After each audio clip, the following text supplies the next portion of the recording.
বিসমিল্লাহির রহমানির রহিম।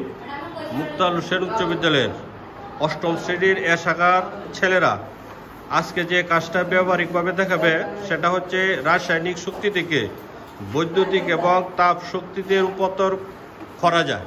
কিভাবে করা যায় তারা আজকে সেটা আমাদেরকে ব্যবহারিকভাবে উপস্থাপন করবে। এখন উপস্থাপন করবে অষ্টম শ্রেণীর ছাত্র ইমন। আমরা প্রথমে ছয়টি লেবু নিই।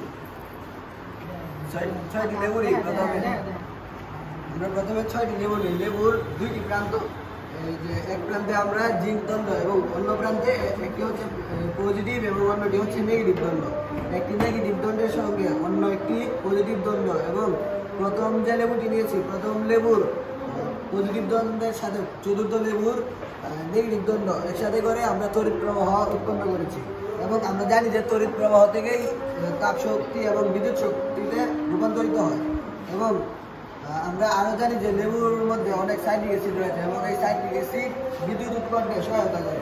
তাই আমরা এই লেবুর এক প্রান্তের সাথে অন্য একটি লেবুর পজিটিভ এবং নেগেটিভ দুইটি একসাথে করে 6টি লেবুকেই সংযুক্ত করেছি এবং এই প্রথম লেবুর পজিটিভ দণ্ড এবং ষষ্ঠ লেবুর নেগেটিভ দণ্ডকে একত্রিত করে একটি বাল্ব নিয়েছি এবং এই বাল্বের পজিটিভ এবং নেগেটিভ দুইটি প্রান্তের দুইটি তার লাগিয়ে আমরা এই কাজটি করতে সক্ষম হয়েছি। এবং এই কাজে আমাদের শ্রেণী শিক্ষক আইরিন ম্যাডাম এবং সাগর স্যার আমাদেরকে সহায়তা করেছে এবং আমরা তাদেরকে ধন্যবাদ জানাই এবং তাদের দ্বারাই আমরা এই কাজটি করতে সক্ষম হয়েছি।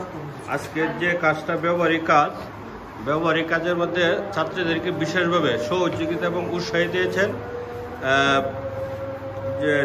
যে বিষয় পড়াউটি আমাদের বিদ্যালয়ের সহকারী শিক্ষক আইরিন ম্যাডাম, উনি তাদেরকে এই কাজে স্বতঃস্ফূর্তভাবে অংশগ্রহণ করার জন্য সহযোগিতা করেছেন এবং প্রয়োজনীয় উপকরণগুলো আসলে কীভাবে